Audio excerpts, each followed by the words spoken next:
नमस्कार साथियों, मैं डॉक्टर अमित रंजन एक बार फिर से आप सबका अपने YouTube चैनल बीपीएससी जोन पर स्वागत करता हूं। जैसा कि मैंने अपने पिछले वीडियो में आप सबसे प्रॉमिस किया था कि मैं बीपीएससी पीटी स्पेसिफिक वीडियोस लेकर आऊंगा अलग अलग टॉपिक्स पर, जिसके अंतर्गत होगा यह कि अलग अलग परीक्षाओं जैसे जेपीएससी, यूपीएससी, यूपीपीसीएस, एमपीपीसीएस इत्यादि में जो अलग अलग परीक्षाओं में किसी खास टॉपिक से जो सवाल, जितने भी सवाल पूछे गए हैं, जैसे जैन धर्म हुआ तो जैन धर्म से जुड़े हुए जितने भी सवाल पीटी में अलग अलग परीक्षाओं से पूछे गए हैं उनका संकलन मैं आप सबके सम्मुख लाऊंगा।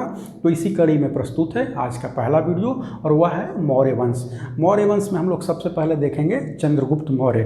बोर्ड पर आप यह जितना भी पॉइंट देख रहे हैं वह अलग अलग परीक्षाओं में चंद्रगुप्त मौर्य से पूछे गए सवाल हैं, जिनका कि मैंने यहाँ पर संकलन किया है। तो आइए शुरू करते हैं। चंद्रगुप्त मौर्य नंद वंश का अंतिम शासक था घानानंद, जिसको कि पराजित किया था चंद्रगुप्त मौर्य ने अपने प्रधानमंत्री कौटिल्य की या विष्णुगुप्त की सहायता से। कौटिल्य या विष्णुगुप्त जो है, इसको इस तरह से भी कह सकते हैं कि चंद्रगुप्त की सहायता से उसने नंद वंश का क्या किया, उन्मूलन कर दिया। और नंद वंश का अंतिम शासक घानानंद जो है वो मारा गया था और नया वंश जो बना था वह था मौर्य वंश, जिसका कि पहला शासक था चंद्रगुप्त मौर्य। चंद्रगुप्त मौर्य जो है 322 बीसी से लेकर 298 बीसी तक क्या रहा, यह शासक बना रहा।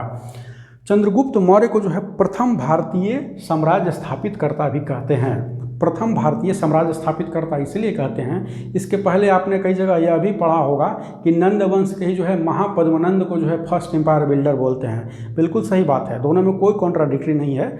लेकिन जो है चंद्रगुप्त मौर्य जो है प्रथम भारतीय साम्राज्य स्थापित करता इसलिए बोलते हैं कि इसने भारत में तो अपना साम्राज्य स्थापित किया ही, इसकी सीमाएँ जो हैं विदेशों तक फैली हुई थी। इसकी सीमा जो है ईरान तक लगती थी, यानी अफगानिस्तान से लेकर इधर बंगाल तक और कश्मीर से लेकर कर्नाटक तक इसका जो है साम्राज्य फैला हुआ था। तो इस विशाल साम्राज्य का स्वामी होने के कारण, इस विशाल साम्राज्य का स्थापित करता होने के कारण चंद्रगुप्त मौर्य को क्या बोलते हैं, प्रथम भारतीय साम्राज्य स्थापित करता। इस तरह से सवाल पूछा जाएगा, प्रथम भारतीय साम्राज्य स्थापित करता किसे कहते हैं। तो अगर उसमें चंद्रगुप्त मौर्य ऑप्शन ना हो और वो महापद्मानंद ऑप्शन हो तो आप उसमें महापद्मानंद मारेंगे, लेकिन अगर वह नहीं हो तो चंद्रगुप्त मौर्य को प्रथम भारतीय साम्राज्य स्थापित करता बोलते हैं। चंद्रगुप्त मौर्य को जो है अलग अलग नाम से पुकारा गया है। जो यूनानी जो हैं लेखक हैं उसको क्या बोलते थे, सैंड्रोकोटस बोलते थे। सैंड्रोकोटस नाम से चंद्रगुप्त मौर्य को पुकारा जाता था। तो इस बात की पहचान की है, जो सैंड्रोकोटस है वह चंद्रगुप्त मौर्य है, इस बात की पहचान किसने की, विलियम जोन्स ने की थी कि यह जो सैंड्रोकोटस है वही चंद्रगुप्त मौर्य है।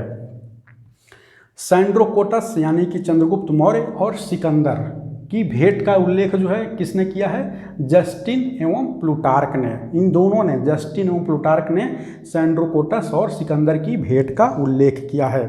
हम लोग जानते हैं सिकंदर विश्व विजेता बनने की चाह में भारत आया था, भारत पर उसने आक्रमण किया था, लेकिन वह 325 बीसी में ही वापस लौट गया था। हम देखते हैं चंद्रगुप्त मौर्य राजा कब बना, 322 बीसी में। सिकंदर 325 बीसी में ही लौट गया। तो इसका सीधा सा अर्थ यह है कि चंद्रगुप्त राजा बनने से पहले जो है सिकंदर से एक बार मिला था या मिला होगा, राजा बनने से पहले मिला होगा। किंवदंती यह है या मान्यता यह है कि चंद्रगुप्त मौर्य जो है सिकंदर से मिलने के लिए गया।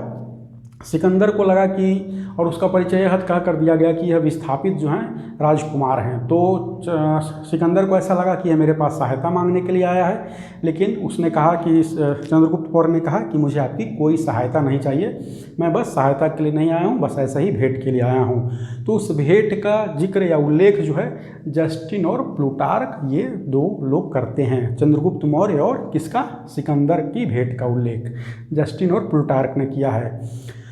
जैसा कि मैंने शुरू में ही कहा, क्या था ये महान भारतीय, प्रथम भारतीय साम्राज्य स्थापित करता और इसने बहुत सारे क्षेत्रों को जीता था, जिसमें इसने डेक्कन को जीता था और क्या है, नॉर्थ वेस्ट को भी इसने जीता था, या नॉर्थ वेस्ट पर भी इसका प्रभाव था। यह सब कैसे पता चलता है, तो यह पहला शासक था जो कि डेक्कन का विजेता था, यानी इसने दक्कन को जीता था।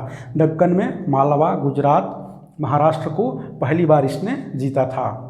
मालवा को जीता, गुजरात को जीता और महाराष्ट्र को चंद्रगुप्त मौर्य ने जीता और अपने राज्य में मिला लिया था।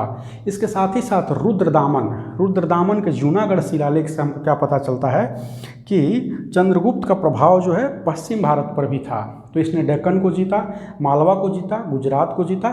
साथ ही साथ जो है ये रुद्रदामन के जूनागढ़ का जो शिलालेख है उससे हमें यह भी पता चलता है कि इसका प्रभाव कहाँ था, पश्चिम भारत पर भी था, चंद्रगुप्त मौर्य के। अब आगे हम लोग देखते हैं कि इसने इसके विजयों में क्या था कि इसने सेल्यूकस निकेटर को भी इसने हराया था। सेल्यूकस निकेटर जिसको कि सिकंदर जाते जाते जो है अपने कुछ क्षेत्रों का जो है छत्रप बनाकर नियुक्त करके चला गया था। तो उस छत्रप को चंद्रगुप्त मौर्य ने 305 BC में सेल्यूकस निकेटर को इसने पराजित कर दिया। पराजय के परिणाम स्वरूप क्या हुआ कि कुछ और नहीं हुआ, बस दोनों में संधि हो गई। इस संधि के फलस्वरूप यह हुआ कि सेल्यूकस निकेटर की पुत्री का विवाह जो है चंद्रगुप्त मौर्य से हो गया। अलग अलग उस पुत्री का नाम अलग अलग जगहों में अलग अलग मिलता है, कहीं हेलेना मिलता है और हिंदी साहित्य इत्यादि में उसका नाम कार्नेलिया भी मिलता है। तो जो भी हो, हेलेना या सेल्यूकस निकेटर की पुत्री का विवाह चंद्रगुप्त मौर्य से हुआ और क्या हुआ कि 4 प्रांत जो हैं उसने चंद्रगुप्त मौर्य को दिए। एरिया, एराक्रोसिया, जेड्रोसिया इत्यादि जो हैं 4 प्रांत जो हैं काबुल, कांधार, हेरात क्या किए कि चंद्रगुप्त मौर्य को दिए। बदले में चंद्रगुप्त मौर्य ने क्या किया कि 500 हाथी सेल्यूकस निकेटर को दिया। तो सेल्यूकस निकेटर को इसने 305 BC में हराया था। उसी सेल्यूकस निकेटर का जो एक राजदूत था, कौन सा, यूनानी राजदूत मेगास्थनीज। ये मेगास्थनीज क्या था, ये किसके, चंद्रगुप्त मौर्य के दरबार में रहता था, उसके दरबार में आया और ये वहाँ रहने लगा। इसी मेगास्थनीज ने एक बहुत महत्वपूर्ण पुस्तक लिखी थी, इंडिका, और इस इंडिका के आधार पे हमें बहुत सारी जानकारियाँ मिलती हैं। उस इंडिका में जो है पाटलिपुत्र के प्रशासन का वर्णन मिलता है कि पाटलिपुत्र का जो प्रशासन है कैसे चलता था। वह कई समितियों की बात करता है कि अलग अलग समितियाँ थी, संभवतः 7 समितियों की बात करता है और ये पाटलिपुत्र का प्रशासन चलाती थी। इसी इंडिका में इस बात का जिक्र मिलता है कि भारत में दास प्रथा नहीं थी, यद्यपि कि यह गलत तथ्य है। इसके साथ इसी इंडिका में यह भी पता चलता है, इंडिका में जो है भारतीय समाज को यह 7 वर्गों में क्या है बटा हुआ दिखलाता है। यह भी गलत तथ्य है, भारतीय समाज 4 वर्णों में बटा हुआ था, न कि 7। निश्चित रूप से जो मेगास्थनीज है वो विदेशी था और भारतीय समाज की संरचना को वो समझ नहीं पाया था। 7 में बोलता है विद्वान हैं, अहीर हैं इत्यादि करके वो 7 श्रेणियों में विभाजित बतलाता है इंडिका में।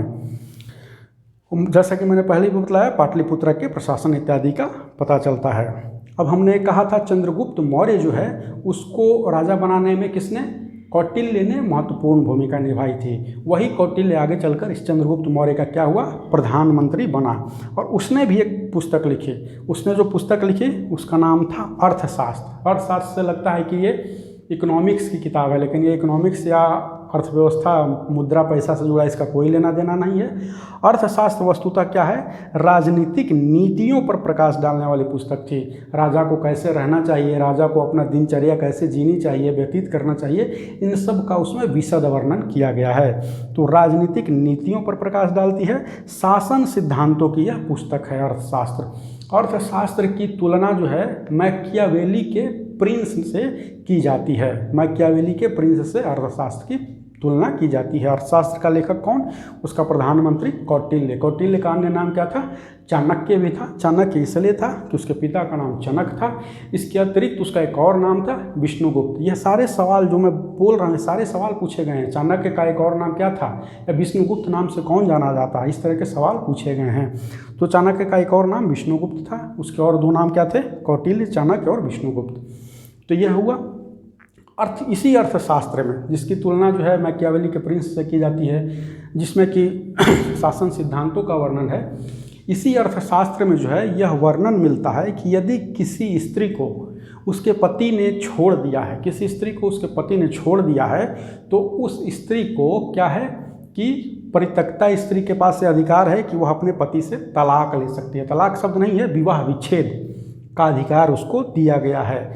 इसमें अर्थशास्त्र में इस बात का उल्लेख आता है कि पति द्वारा परित्यक्ता पत्नी के लिए विवाह तोड़ने की अनुमति का हम लोग उसमें देखते हैं, जिक्र है। इसी अर्थशास्त्र में स्त्रियों के लिए एक वर्ड, एक शब्द का इस्तेमाल किया गया, वह है असूर्यपस्या। यानी स्त्रियां जो हैं क्या हैं, असूर्यपस्या। अ मीन्स नहीं, सूर्य मीन्स सूरज, पस्या मीन्स देखना। स्त्रियां वैसी कैसी होती थी, वो असूर्यपस्या होती थी, सूर्य को नहीं देखती थी, तो मतलब घूंघट वगैरह में रहती होंगे। असूर्यपस्या शब्द का उल्लेख कहाँ आया है, तो अर्थशास्त्र में। अब हम लोग एक दो और पॉइंट पर देख लेते हैं चंद्रगुप्त मौर्य से जुड़ा हुआ। चंद्रगुप्त मौर्य का जो है महल है वो पाटलिपुत्र में था, बहुत ही विशाल और भव्य महल था। लेकिन यह जो महल था वो किस चीज़ का बना हुआ था? लकड़ी का बना हुआ था। पाटलिपुत्र कुम्हरार में उसके अवशेष मिलते हैं। पाटलिपुत्र में चंद्रगुप्त का जो महल था वो किससे बना हुआ था? पहली से तीसरी शताब्दी ईसा पूर्व में जब हम लोग देखते हैं कि जल संसाधन व्यवस्था पर किसने सबसे अधिक जोर दिया था, तो इसमें दो राजाओं का नाम आता है, एक सम्राट अशोक और दूसरा चंद्रगुप्त मौर्य। यह भी पूछा हुआ सवाल है कि पहली से तीसरी शताब्दी ईसा पूर्व में जो है किन दो राजाओं ने है जल संसाधन व्यवस्था पर बहुत ज़्यादा ध्यान दिया था? तो चंद्रगुप्त मौर्य। और अंत में हम लोग देखते हैं कि रुद्रदामन का जिस जूनागढ़ शिलालेख से हम देख चुके हैं कि क्या पता चलता है कि चंद्रगुप्त का जो प्रभाव है कहाँ था? पश्चिम भारत में भी था। उसी रुद्रदामन के जूनागढ़ अभिलेख से हमें इस बात की भी सूचना मिलती है, इस बात की नहीं, जूनागढ़ अभिलेख में क्या है कि सम्राट अशोक और चंद्रगुप्त मौर्य इन दोनों का नाम उस अभिलेख में आता है। तो यह था चंद्रगुप्त मौर्य से जुड़ा हुआ कुछ महत्वपूर्ण सवाल नहीं, बल्कि चंद्रगुप्त मौर्य से जो विविध परीक्षाओं में सवाल पूछे गए हैं यही उसको मैंने यहाँ पर लिखा था। आगे के टॉपिक में मैं सम्राट अशोक जो है या अकबर इत्यादि के विषय में विविध परीक्षाओं में जितने भी सवाल पूछे गए हैं पीटी में उसे आप लोगों के समक्ष प्रस्तुत करूंगा। और मुझे आशा ही नहीं पूर्ण विश्वास है कि इससे आपको बीपीएससी की आगामी जो परीक्षा है उसकी तैयारी में बहुत ज़्यादा फायदा होगा, क्योंकि बीपीएससी ही नहीं बल्कि आप हो सकता है इस बात से सहमत हो यूपीएससी के पीटी में भी कुछ हद तक सवाल जो हैं रिपीट होते हैं। तो इस प्रकार से मौर्य वंश का चंद्रगुप्त मौर्य खत्म होता है। आई होप आपको ये वीडियो पसंद आया होगा। अगर यह पसंद आया होगा तो प्लीज़ इसे लाइक करें, शेयर करें। मेरे चैनल को चाहें तो सब्सक्राइब कर सकते हैं। और अगर आपको यह पसंद नहीं आया तो किन कारणों से नहीं आया उसके बारे में भी आप कमेंट में नीचे लिखकर